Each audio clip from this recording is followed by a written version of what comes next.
प्रधानमन्त्री प्रचण्डले राष्ट्रिय स्वाभिमानमा आँच आउने अभिव्यक्ति दिनुभयो। जवाब दिनुपर्दछ भन्दै राष्ट्रिय सभा सदस्य इन्दिरा देवी गौतमको माग। ललिता निवास प्रकरणमा स्टे अर्डर लिएका 17 जना विरुद्ध सर्वोच्च अदालतमा सिआइबीको भ्याकेट निवेदन। मिनबहादुर सहितको बन्दी प्रत्याक्षीकरणको रिट हेर्न नभ्याइनेमा। अर्घखाँचीमा पहिरोले घर पुरिँदा एकै घरका 3 जना बालबालिकाको ज्यान गयो, 1 जना गम्भीर घाइते। पहिरो खस्दा पोखरा बागलुङ खण्ड र महाकाली लोकमार्ग अवरुद्ध। काठमाडौँ सहित यी 44वटा जिल्लामा बाढीको जोखिम, सतर्क अपनाउन सुझाव। तिनाउ नदीले खतराको तह पार गर्यो, तटीय क्षेत्रमा उच्च सतर्कता अपनाउन आग्रह। पहिरोले बागलुङ कुस्मी सोरा सडक खण्ड पनि भयो अवरुद्ध। मौलिकता र सौन्दर्य जोगाउन हनुमान ढोका परिसरभित्र सवारी साधन निषेध गरिएको। काठमाडौँका मेयर बालेन्द्र शाहको घोषणा।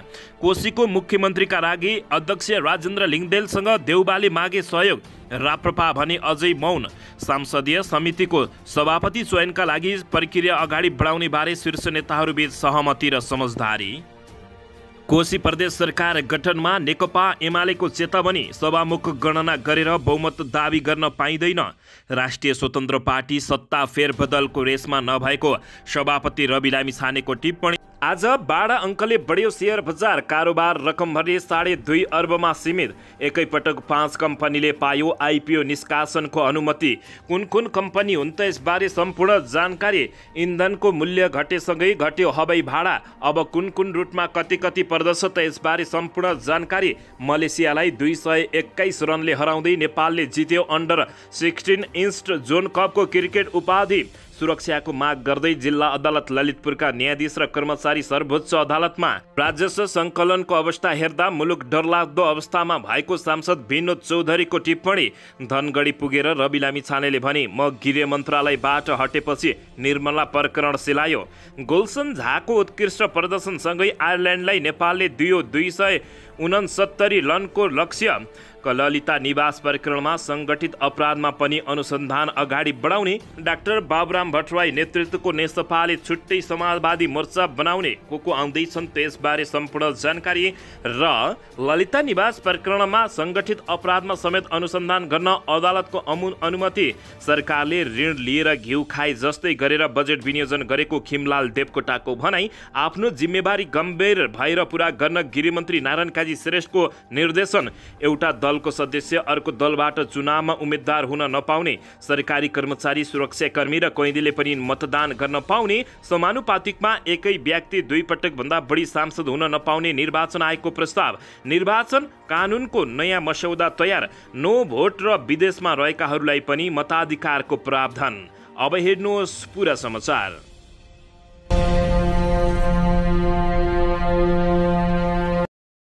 दर्शकबिन नमस्कार। तपाईहरू यति बेला युवा नेपाली युट्युब च्यानल हेर्दै हुनुहुन्छ।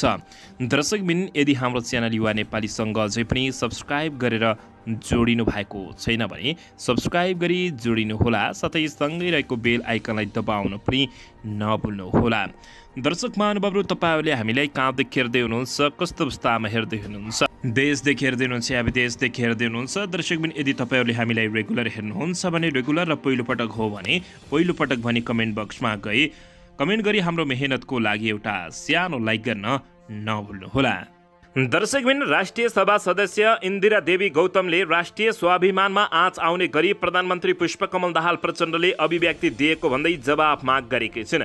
राष्ट्रिय सभाको मङ्गलबारको बैठकको शून्य समयमा गौतमले आफूलाई प्रधानमन्त्री बनाउन धेरै पटक दिल्ली गएको भन्दै व्यक्ति विशेषलाई इङ्गित गर्दै दिएको अभिव्यक्तिले राष्ट्रिय स्वाभिमानमा आँच आउने भन्दै प्रधानमन्त्रीले बैठकमा आएर जवाब दिनुपर्ने माग गरेकी छिन्। उनले प्रधानमन्त्रीको अभिव्यक्ति स्वतन्त्र, सार्वभौम, सम्पन्न, स्वाभिमानी नेपालीका लागि गम्भीर आपत्ति समेत रहेको बताएकी हुन्।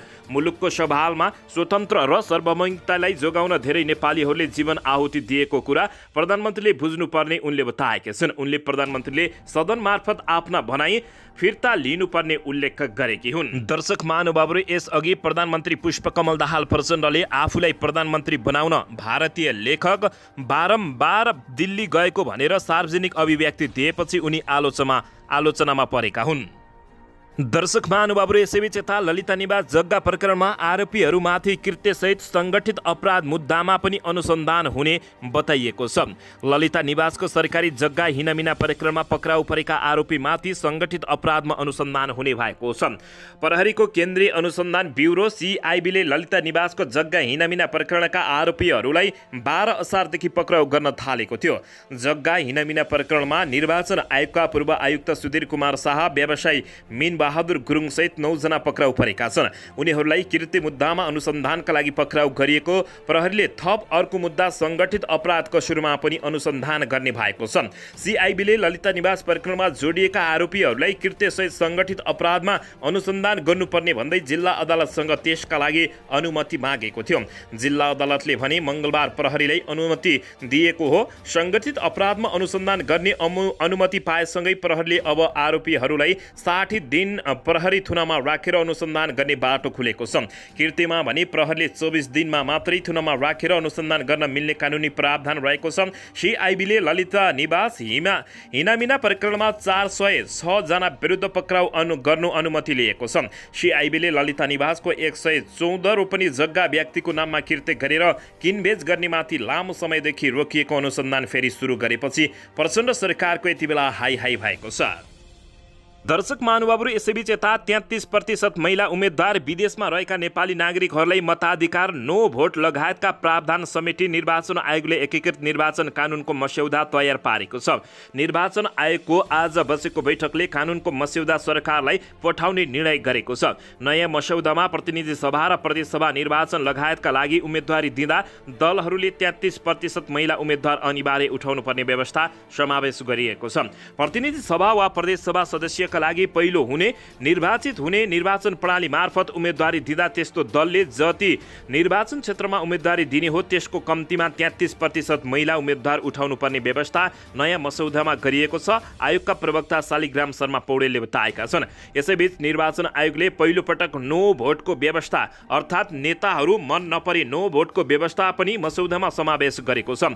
मसौदाको दफा 205 मा भनिएको छ, कुनै मतदाताले कुनै पनि उम्मेदवारलाई निजको समर्थन नरहेको भनी दफा 95 को उपदफा 4 को खण्ड घ बमोजिम मतदान गर्न चाहेमा आयोगले कुनै पनि उम्मेदवारलाई समर्थन नरहने गरी मतदातालाई तोकिए बमोजिम मतपत्रमा मतदानको व्यवस्था गर्न सक्ने समेत बताइएको छ।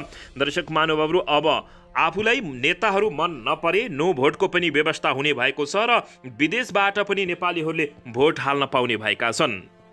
दर्शक महानुभावहरू, यसैबीच यता ललिता निवास प्रकरणमा सर्वोच्च अदालतबाट स्टे अर्डर लिएका 17 जना विरुद्ध केन्द्रीय अनुसन्धान ब्युरोले भ्याकेट निवेदन हालेको छ।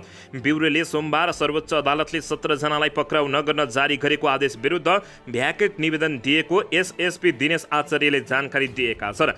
सर्वोच्च अदालतले गरेको निर्णयमा चित्त नबुझे त्यसको खोजीको माग गर्दै सर्वोच्च अदालतमा जान पाउँछन्। त्यस्तो निवेदन स्वीकार गरेर सर्वोच्च अदालतले आफ्नो अघिल्लो निर्णय खारेज गर्ने कार्यलाई भ्याकेट भनिने गरिएको छ। ललिता निवासको सरकारी जग्गा कृत्य गरी जग्गा विभिन्न व्यक्तिहरूको नाममा गरेको प्रमाणमा असार 12 गते प्रहरीले 7 जनालाई पक्राउ गरेको थियो। 7 जना मध्ये 3 जनाले सर्वोच्च अदालतमा स्टे अर्डर लिएको पछि भने उनीहरूलाई ब्युरोले 23 आज छाडेको थियो। मालपोत कार्यालय दिल्ली बजारका तत्कालीन प्रमुख कलाधार देउजा, कर्मचारीहरू सुरेन्द्रमान कपाली र उपेन्द्र मणि केसीलाई पनि पक्राउ गरी 23 आज उनी छोड्न बाध्य भएको थियो।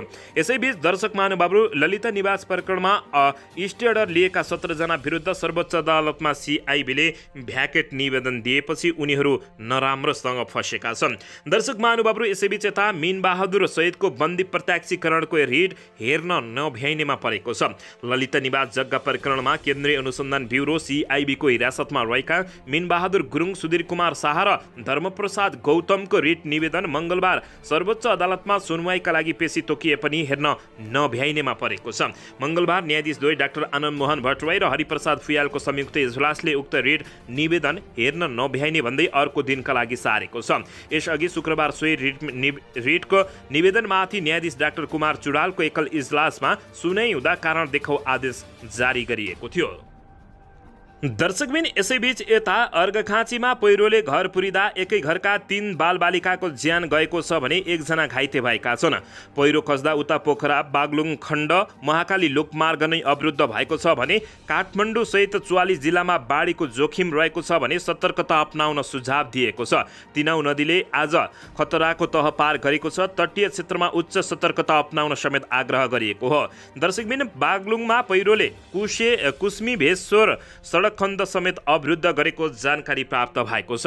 दर्शक महानुभावहरू, यता अर्घखाँचीको पाणिनी गाउँपालिकामा पहिरोले घर पुरिँदा एकै घरका 3 जना बालबालिकाको ज्यान गएको खबर प्राप्त भएको छ भने 1 जना घाइते भएका छन्। बिहान 5 बजेतिर खसेको पहिरोले पाणिनी गाउँपालिका 1 गोबन पानीका गङ्गा राजकोटीको घर पुरिँदा उहाँका 3 जना नातिनाको ज्यान गएको बुझिएको छ। पाणिनी गाउँपालिकाका अध्यक्ष टेकराज नेउपानेका अनुसार पहिरोमा परेर 10 वर्षका धनबहादुर राजकोटी, 12 वर्षका खुमबहादुर राजकोटी र 11 वर्षकी मन्जु राजकोटीको ज्यान गएको जानकारी प्राप्त भएको छ। ज्यान गुमाएका बालबालिका दाजुभाइका छोराछोरी भएको उनले बताएका छन्। पहिरोमा पुरिएका अर्का 14 वर्षीय बालक सचिन राजकोटी घाइते भएका छन्। उनको उद्धार गरी उपचारका लागि अस्पताल लगिएको छ भने पाणिनी गाउँपालिकाका अध्यक्ष टेकराज नेउपानेका अनुसार सुतिरहेका बेला उनीहरू पहिरोमा परेका हुन्। घरका अन्य सदस्य भने उठेर गोठको काम गर्न थालेकोले जोगिएको नेउपानेले जानकारी दिएको बताइएको छ।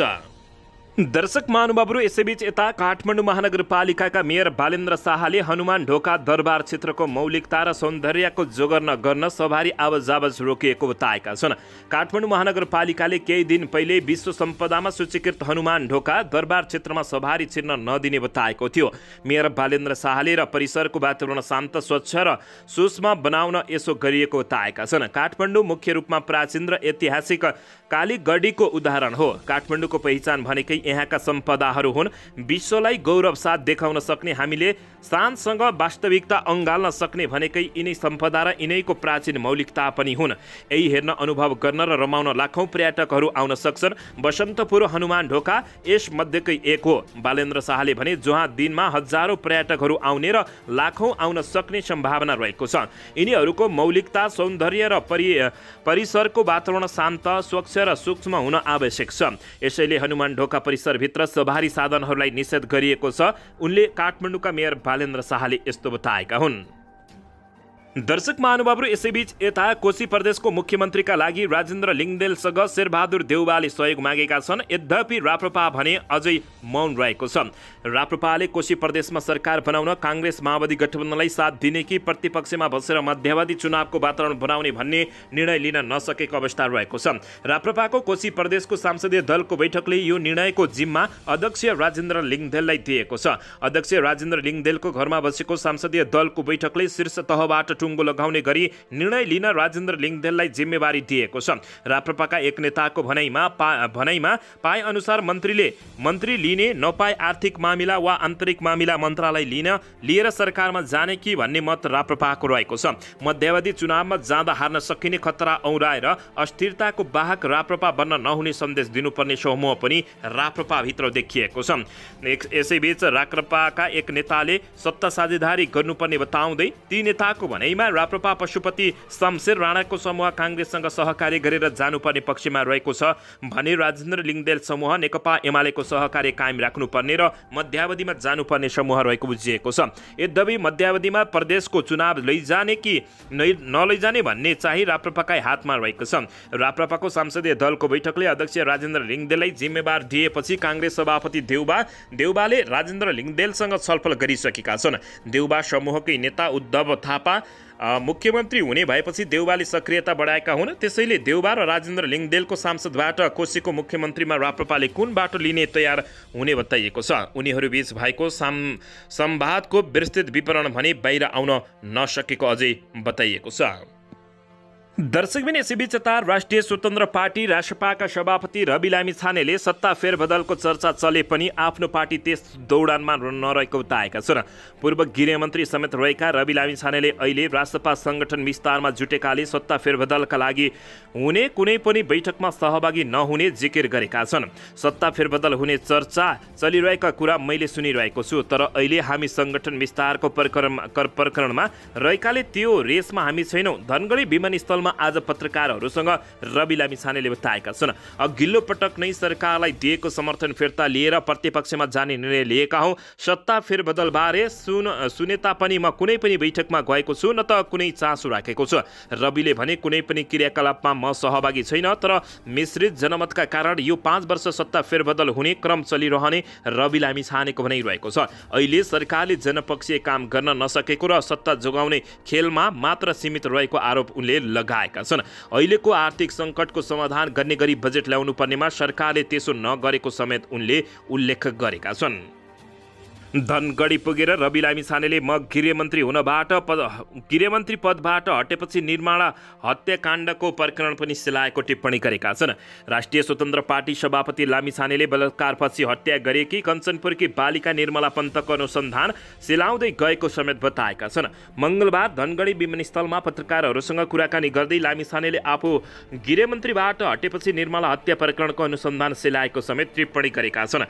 निर्मला हत्याकाण्डको अनुसन्धानलाई अझ प्राथमिकताका साथ हेर्नु पर्यो, थप अनुसन्धान गर्नु पर्यो भनेर पहिलो निर्णय गरेको थिएँ। त्यसपछि कामहरू हुन थालेका थिए उनले भने। तर अहिले यो केस सिलाएर गएको छ, सिलाउनु हुँदैन, सिलाउन दिइँदैन रवि लामिछानेले बताएका हुन्। अपराधी खुलमखुला हिँड्नु समाजका लागि निकै दुःखद भएको समेत रवि लामिछानेले टिप्पणी गरेका छन्। दर्शकबिन यसैबीच यता उपप्रधान तथा गृहमन्त्री नारायण काजी श्रेष्ठले आफ्नो जिम्मेवारी राम्ररी निभाउन निर्देशन दिएका छन्। मङ्गलबार सिंहदरबारमा आयोजित आधारभूत सरसफाई तथा स्वच्छता तालिम समापन कार्यक्रममा गृहमन्त्री नारायण काजी श्रेष्ठले हरेक कामको आफ्नै महत्त्व भएको भन्दै आफ्नो जिम्मेवारी गम्भीर भएर पुरा गर्न निर्देशन दिएका छन्। जिम्मेवारी ठुलो वा सानो हुँदैन, कुनै पनि काम सानो वा ठुलो हुँदैन, हरेक कामको आफ्नै महत्त्व छ र यो काम सामूहिक रूपमै गर्नुपर्ने हुन्छ। त्यसैले तपाईँ हिन्त ग्रान्थी मैले सानो काम गरिरहेको छु भनेर आफ्नो शिर झुकाउनु पर्ने अवस्था छैन, तर जिम्मेवारी चाहिँ सबैले पुरा गर्नुपर्दछ। सरकारले समानताको सम्बन्ध राख्ने र यो तालिमको प्रगति देख्दा आफैले पनि लिन पाएको हुन्थ्यो भन्ने जस्तो लागेको उनको भनाइरहेको छ। सबैले आफूले सके जति काम आफूले गर्नुपर्ने र सिक्ने कुरामा कहिले विराम लगाउन नहुने समेत गृहमन्त्री नारायण काजी श्रेष्ठले टिप्पणी गरेका छन्। आफ्नो जिम्मेवारी गम्भीर भएर पुरा गर्न उनले निर्देशन दिएका हुन्। दर्शक महानुभावहरू, यसैबीच यता नेपाली काङ्ग्रेसका सांसद विनोद कुमार चौधरीले सरकारको राजस्व सङ्कलनको अवस्था डरलाग्दो रहेको बताएका छन्।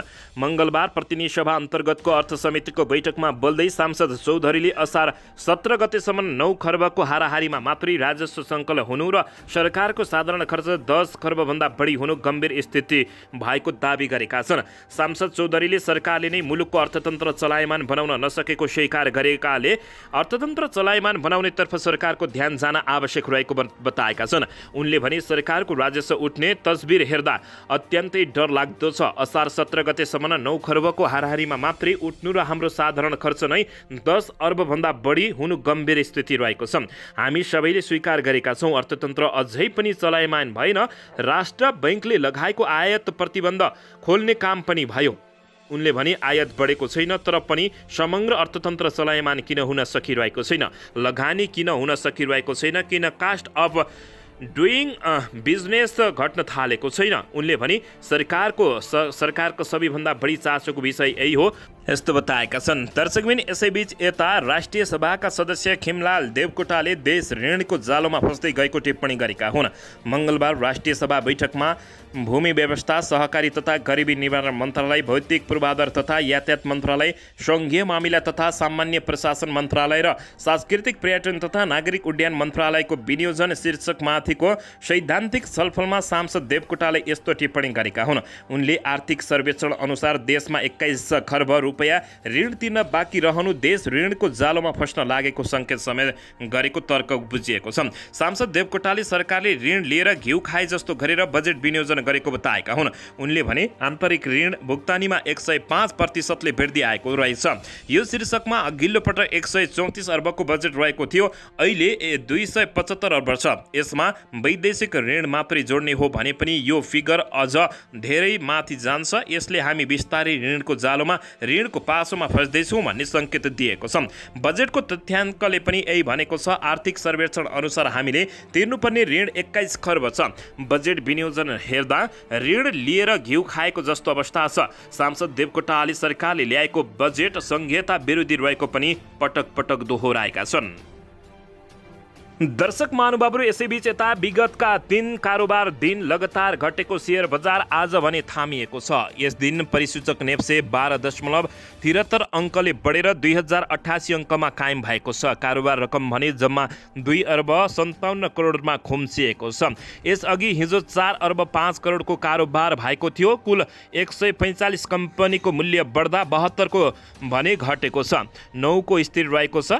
यस्तै सबै उपसमूहका सूचक बढेका छन्। बैंकिङ 1, विकास बैंक 31, फाइनान्स 35, होटल 133, जलविद्युत 3, जीवन बीमा 30, उत्पादन 40, माइक्रो फाइनान्स 3, जीवन बीमा 78, अन्य 24 र व्यापार उपसमूह 15 अङ्क बढेका छन्। सिटी होटेलको मूल्य सबैभन्दा धेरै 10% ले बढेको छ। मानसली लघु वित्त र सिङ्गिटी हाइड्रोको 6% हाराहारीमा मूल्य बढेको छ।